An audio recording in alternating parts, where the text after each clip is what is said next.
Today I speak to you with unwavering pride in our great nation, India, and with a resolute stance against the menace of terrorism sponsored by Pakistan. The recent events in Kashmir have exposed Pakistan's sinister designs, and it is time we address this head on with clarity and strength. In late April 2025, a horrific terrorist attack in the serene Pahalgam area of Kashmir claimed the lives of 26 innocent civilians, mostly tourists, who were enjoying the beauty of our land. This was no random act of violence. It was a calculated assault by Pakistan-based terrorists orchestrated to destabilize India and terrorize our people. Pakistan shamelessly denied involvement and even had the audacity to call for an independent investigation. But India knows the truth. These terrorists operate from Pak-occupied Kashmir, Poke, and other parts of Pakistan, nurtured and sheltered by their establishment. We reject Pakistan's hollow denials and hold them accountable for this massacre. On May 7, 2025, India responded with precision and strength, launching focused, measured, and non-escalatory air and missile strikes on terrorist infrastructure in Pakistan. Our brave armed forces sent a clear message: India will not tolerate terrorism. Pakistan, in a desperate bid to save face, retaliated with its own attacks and heavy cross-border shelling, calling our defensive strikes an act of war.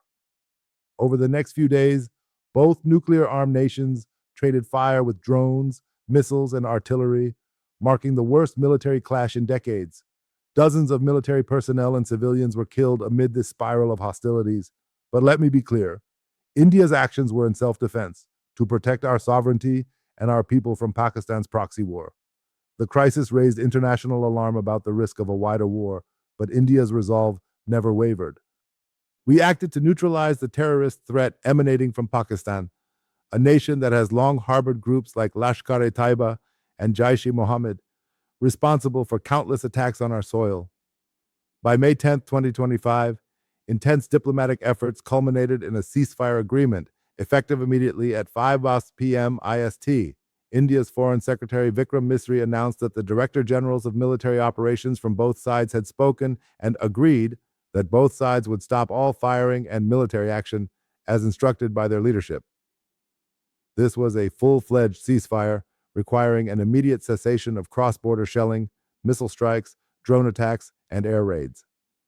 Pakistan promptly reopened its airspace to civilian flights, which it had closed during the fighting, signaling a return to relative normalcy in travel and communications disrupted by the conflict. This ceasefire is not a victory for Pakistan. It is a pause, conditional on their complete cessation of terrorist activities. Both countries agreed to engage in follow-up dialogue to address underlying issues. According to U.S. mediators, New Delhi and Islamabad consented to commence talks on a broad set of issues at a neutral venue in the near future, including Kashmir and cross-border terrorism. This agenda aims to reinforce the ceasefire with diplomatic progress. Indian officials stressed that while we seek peace, any future provocations will be met with decisive action, underscoring that the ceasefire is conditional on Pakistan's restraint. This ceasefire was achieved largely due to unprecedented American mediation, the first formal U.S. diplomatic intervention in this phase of the India-Pakistan conflict. In 48 hours, Washington engaged in shuttle diplomacy at the highest levels. U.S. President Donald Trump announced the breakthrough, a full and immediate ceasefire, after a long night of talks mediated by the United States. U.S. Secretary of State Marco Rubio and Vice President J.D. Vance were key facilitators, negotiating with Prime Minister Narendra Modi, Pakistani Prime Minister Shehbaz Sharif, and their aides. Rubio confirmed that both sides showed flexibility. The governments of India and Pakistan have agreed to an immediate ceasefire and to start talks on a broad set of issues at a neutral site, praising the leaders' wisdom in choosing peace. American pressure was decisive. Trump and U.S. officials conveyed that further escalation was unacceptable, urging both sides to stop now. Trump had signaled willingness to intervene, saying, "If I can do anything to help, I will be there," while urging India and Pakistan to work it out. As the violence worsened, Washington moved from urging restraint to actively corralling both sides into direct communication. This was the first formal U.S.-brokered ceasefire between India and Pakistan in recent memory, with Trump taking credit and the U.S. State Department acknowledging it had offered assistance for constructive talks. Washington conveyed to India that while our response to terrorism was understood, A continued military exchange with Pakistan, another nuclear power, risked regional stability. To Pakistan, the U.S. made clear it would not tolerate further jihadist attacks from their soil, demanding concrete action against militants. This twin-pronged pressure created space for a ceasefire.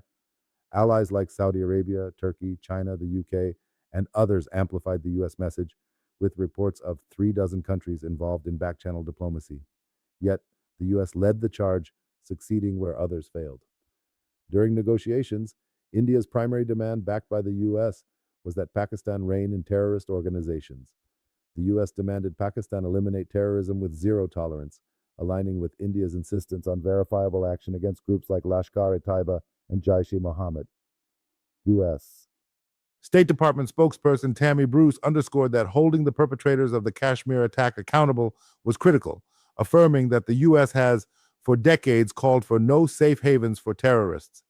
This translated into a ceasefire stipulation. Pakistan must uproot terrorist infrastructure and prevent further attacks. American diplomats pressed Pakistan's military directly, warning that any lapse would jeopardize the peace deal and Pakistan's global standing. Islamabad officially agreed to zero tolerance for terrorism, aiming to assure Washington and New Delhi. Pakistan raised baseless accusations, claiming India abets insurgencies in Balochistan and supports anti-Pakistan groups like the Pakistani Taliban, TTP, along the Afghan border. Their information minister claimed undeniable evidence of India backing the TTP and Balochistan Liberation Army. India categorically denies these charges, which are propaganda to deflect from Pakistan's failures. Pakistan demanded India cease alleged clandestine activities, including support for Baloch insurgents or Afghan militants. U.S. mediators acknowledged Pakistan's concerns, reaching an informal understanding that India will refrain from actions destabilizing Pakistan's unity. This allowed Pakistan to claim domestically that the ceasefire addressed their grievances, though no formal document mentions Balochistan. The broad set of issues in upcoming talks means Pakistan can raise these accusations diplomatically, satisfying their condition for now. The ceasefire implicitly tackles Pakistan's tolerance of jihadi groups and Pakistan's false claims of Indian interference. Pakistan signaled it will intensify counterterrorism efforts, while India signaled it has no intention of widening the conflict through clandestine operations. Both sides traded commitments: no cross-border terror and no subversive meddling, to be fleshed out in future dialogues. The U.S. will monitor implementation using intelligence sharing like aerial surveillance to detect violations, particularly terrorist infiltrations across the line of control. Rubio announced that follow-up talks at a neutral venue will likely involve American diplomats. Washington is closely monitoring compliance, with U.S. envoys in New Delhi and Islamabad liaising with officials, and high-level contacts like Rubio and Vance on standby. The ceasefire noted that Rubio and Vance were on constant calls with leaders to hammer out details, a pattern likely to continue. The Indian and Pakistani directors of military operations scheduled a call for May 12th to continue de-escalation talks. Encouraged by the U.S., Washington will track whether Pakistan suppresses extremists and whether India refrains from provocative posturing. If either side reneges, the U.S. is poised to apply pressure or convene urgent discussions. This is a notable development, an external power taking an active monitoring role in what are usually bilateral issues. India quietly welcomed U.S. support to ensure Pakistan follows through on terror crackdowns. A U.S.-led contact group with countries like Saudi Arabia and Turkey may be established to check in with both sides. American mediation is an ongoing process, with the ceasefire carrying an implicit U.S. guarantee. The coming weeks will test Washington's effectiveness as a mediator monitor in South Asia's most intractable conflict. On May 10th, Pakistani Deputy PM Ishaq Dar tweeted, "Pakistan and India have agreed to a ceasefire with immediate effect. Pakistan has always strived for peace and security in the region without compromising on its sovereignty and territorial integrity." Dar told JO News the ceasefire was full-fledged and credited Saudi Arabia and Turkey, claiming Pakistan defended itself with dignity. This was for domestic consumption, to mask their failure to rein in extremists. Indian officials were restrained. The Ministry of External Affairs confirmed the ceasefire, with Vikram Misri noting Pakistan initiated communication via the DGMOs, subtly signaling their need to de-escalate after India's retaliation. India insisted the solution was bilateral, downplaying U.S. mediation for domestic audiences, though its role was widely understood. Trump's Truth Social announcement was exultant, declaring the ceasefire and congratulating both countries for using common sense and great intelligence. Rubio, active on X, confirmed engaging with Modi, Sharif, S. Jaishankar, and Pakistan's Army Chief General Asim Munir, commending their statesmanship. Leaks reveal both sides signaled de-escalation willingness via back channels acted upon by the U.S. Vance reportedly conveyed a stern message to Pakistan's army chief to stop counterattacks, while India's NSA Ajit Doval sought U.S. help to ensure Pakistan's compliance. Pakistani insiders leaked that Islamabad presented a dossier of alleged Indian subversive activities alluded to by their information minister's undeniable evidence claim. The U.S. managed the deal in hours, with negotiators like U.S. ambassadors and CENTCOM's commander shuttling via secure video links. India's Congress Party demanded transparency on the terms, indicating domestic scrutiny, but Modi's government reiterated commitment to non-escalation if Pakistan stops violence. The 1971 Indo-Pak War under Indira Gandhi contrasts with 2025. During the Bangladesh Liberation War, Nixon and Kissinger, aligned with Pakistan, sent the U.S. 7th Fleet to intimidate India. Indira, backed by a Soviet treaty, stood firm, securing Pakistan's surrender in Dhaka and Bangladesh's creation. Her defiance made her the world's most admired person in a 1971 Gallup poll. India did not yield to U.S. pressure, with Indira telling Washington that Pakistani atrocities left no choice.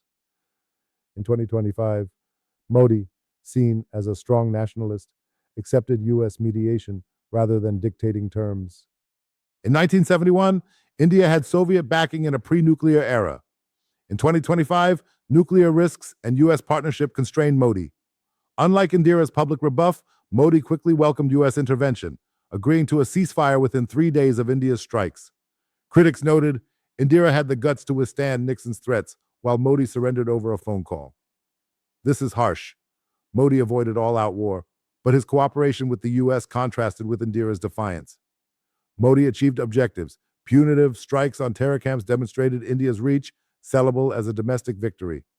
Supporters compare 2025 to 1999 Kargil or 2019 Balakot, where India struck, then accepted U.S. help to resolve standoffs.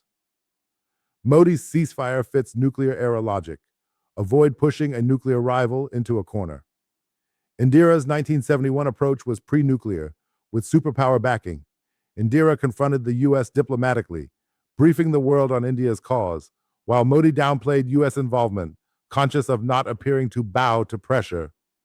Today's India values U.S. partnership for economy, technology, and countering China, leading Modi to heed Washington's advice.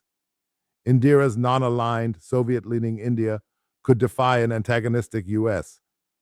The 1971 versus 2025 comparison highlights a changed strategic landscape. Indira's refusal to yield is iconic. Modi's 2025 ceasefire, with U.S. help, serves India's interests, ending the immediate terror threat without a larger war. Modi demonstrated strength, but stopped short of thresholds Indira might have crossed. Nuclear deterrence and global stakes impose limits absent in 1971. Modi's pragmatism reflects that even a strongman must coordinate with superpowers in a nuclear conflict. As an analyst said, Modi 2025 is not Indira 1971. Structural constraints make U.S. cooperation wiser. Indira's 1971 victory remains proud. Modi's 2025 ceasefire may mark a new chapter where U.S.-India partnership contributes to stability. This ceasefire is a testament to India's strength. We mourn the lives lost in Kashmir, but their sacrifice fuels our determination to root out terrorism. Pakistan must dismantle its terror networks or face consequences. Our armed forces, government, and people stand united. India is a rising power, a beacon of peace and progress, while Pakistan remains mired in chaos, sponsoring violence the world condemns. In 1971, Indira showed India's courage. In 2025, Modi has shown India's wisdom, striking hard against terror, then choosing peace to protect our future. Let us rally behind our leadership, honor our martyrs, and build a strong, prosperous India. Pakistan's terrorism will not break us. It will only make us stronger.